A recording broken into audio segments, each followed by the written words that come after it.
The inspector saw the pole and the rope. "Good man, jump in." We'll catch him, puffed Edward, crossing over to the up line in hot pursuit. Meanwhile, despite not knowing exactly where he was going, James was still enjoying his run as he crossed over a bridge.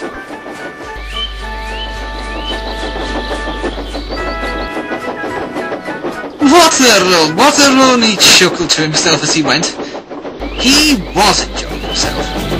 Presently, though, he did start to miss his driver's hand on the regulator. And then he realised there was no one in his cab. "Oh, heck! What should I do?" he exclaimed, starting to panic. I can't stop! Help! Help!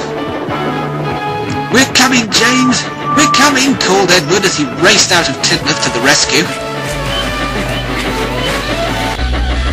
Within minutes, Edward was to be found panting up the line behind James with every ounce of steam he had. At last, with a great effort, he caught up and crept alongside, slowly gaining until his smoke box was level with James's buffer beam. "Steady, Edward."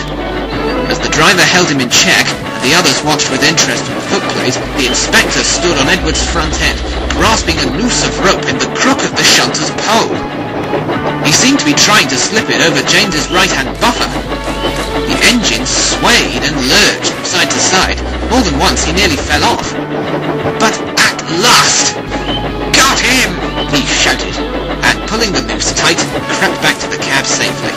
Gently braking so as not to snap the rope, Edward's driver checked the engine's speed. And James's driver scrambled across with the fireman and took control. Upon their arrival at the station next to the barber shop where Duck had had his accident, the two engines found the fat controller waiting for them. "A fine piece of work," he said approvingly. "James, you can rest, and then it's off to cooling plant for you."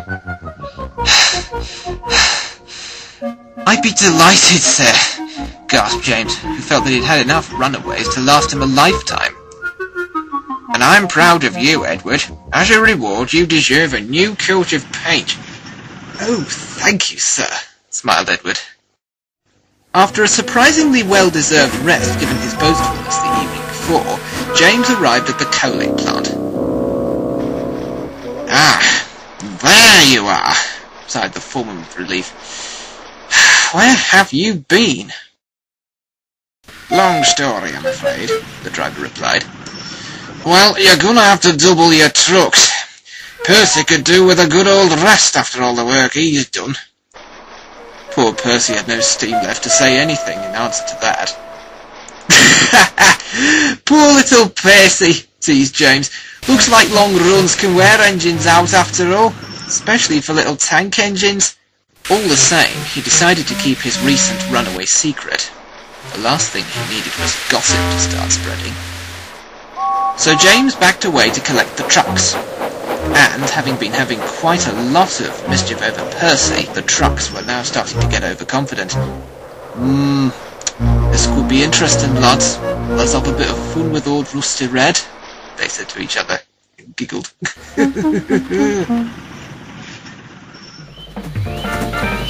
At first the trucks behaved well, but as they rounded the first bend, they started bouncing around all over the place and even bottomed out on their springs. Coal dust went flying everywhere, namely in James's face. "Oh no!" coughed James. Even when going downhill, the trucks behaved in an out-of-order sort of way. "Faster! Faster!"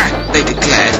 James's driver immediately tried to keep them in check, but even brakes are quite useless against charging trucks. As a result, still more coal dust went flying over James. "Oh, bother!" snapped James, getting increasingly annoyed. And with that he bumped the trucks as hard as he could while still in motion, which was yet another foolish mistake, since still more coal dust was sent dancing not just in his face, but over his paintwork as well. The general result of all this was that by the time they reached the harbour a few hours later, James was filthy. Gordon could hardly believe his eyes when he saw the state of James passing him. "Look here, Henry," he called out. "What do you suppose this dirty object could be?" Why, if it isn't old rusty red scrap iron! teased Henry. It's certainly James's shape, continued Gordon innocently. And yet I always thought that James was a splendid red engine, one for enjoying long runs. And what was that Toby said about how you never see him dirty? But the joking was far from over. Upon his arrival, James soon came across Percy. My oh my, James, teased Percy. Perhaps you were right. Long runs can wear engines out after all. And in the case of big red engines, makes them dirty enough in the process. James felt embarrassed. He'd certainly got his comeuppance. Definitely not the next Royal Scot, he told himself scornfully. Come on, James, his driver called out. Might as well get you to that washdown. Soon James was in the middle of being cleaned, and while they were busy with this, the cleaners started tormenting him. So then, who's this dirty red object? They laughed. It's James, didn't you know? Called Percy innocently. Or doesn't he want you to know, perhaps? James closed his eyes tightly at that remark, in the pretence that he hadn't heard. Somehow, being recognised, he decided, wasn't quite as fun as he had expected.